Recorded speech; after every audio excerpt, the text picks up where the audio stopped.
Now imagine my joy waking up seeing Kentucky Ballistics put on what I can only describe as a masterclass in destruction, comedy, and fun with the latest medieval weapons versus modern armor. I'm sure there's also gonna be a ton of YouTube people breaking down quality of the weapons used, the form, all that stuff, but that's not the point of the video to me. It's to have fun, and I had a blast watching it.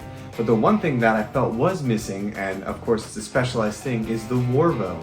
So I've done a few of those in the past, and I want to share those results with you based on what a heavy English Warbow will do to modern armor. If you haven't already checked out the video, go watch it. I don't feel comfortable showing clips of like other people's stuff all the time. That's their property as far as I'm concerned, especially if it's a channel.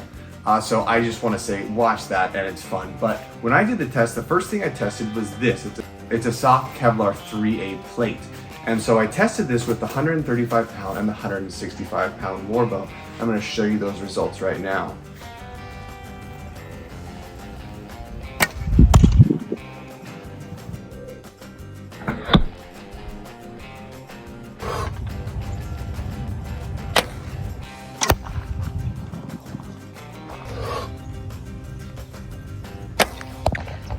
What happens, obviously it went through very quickly. Soft Kevlar is good for stopping or negating the effects of a high-speed, low-mass projectile. So things like warbows or heavy arrows, it's not going to do a good job with that. It's going to punch through basically just like butter, as you can see. So that's check one for that. Next, after I finished that, I moved up to level 4 ceramic plates. Now I used a 165 pound Warbow with this, 1500 grain arrows. The results as you would expect.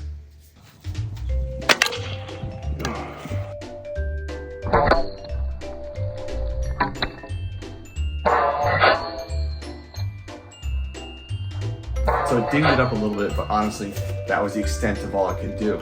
The next thing I pitted the Warbow against was this Kevlar helmet here. So this is an older model, probably like I think 1989 or something. And so I used a 155 pound Warbow on this. I also used a 150 pound recurve bow. So for those, it actually did exceptionally well.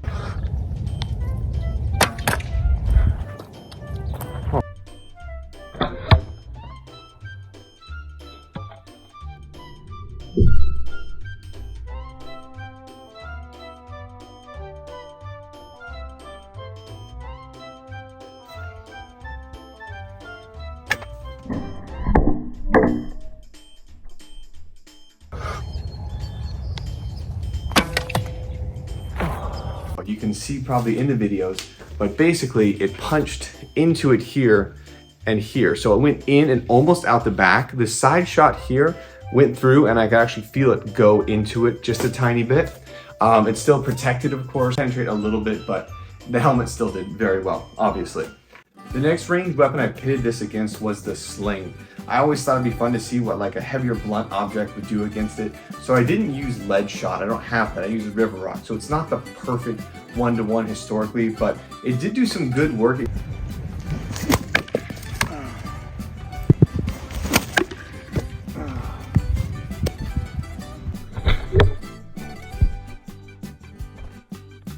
Did do some good work. It didn't dent it, obviously, as a Kevlar doesn't really dent quite like that, but it took off a lot of the paint, and it was definitely a solid impact with it as well. Of course, I moved to the heavier, dutier thing. If you don't watch the channel much, I have a giant two-handed fantasy type mace named Grond.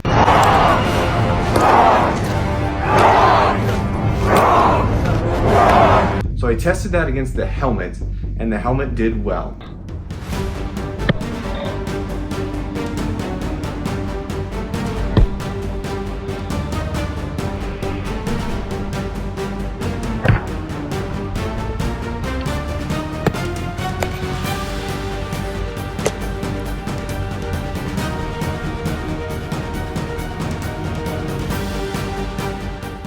But the interesting thing was I brought that out against the level 4 ceramic plate.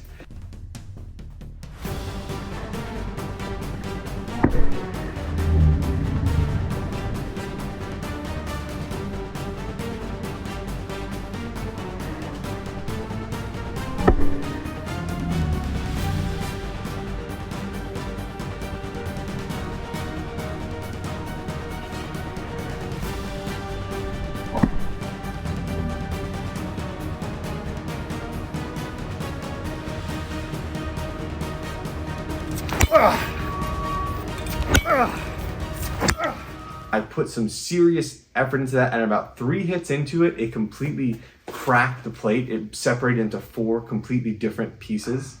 And that was, I mean, ceramic does do that. It's meant to diffuse the impact over time. But that was a pretty exciting, fun result to see. This is gonna be a pretty short video. A lot of people just said they wanted to see what a warbow or a longbow would do against those items. So I just wanted to kind of put this out. I've done these videos in the past. You can see the links here, but just in a short form type video. So you can see the results of what would happen for a warbow versus modern armor. Great video, Kentucky Ballistics. I had tons of fun.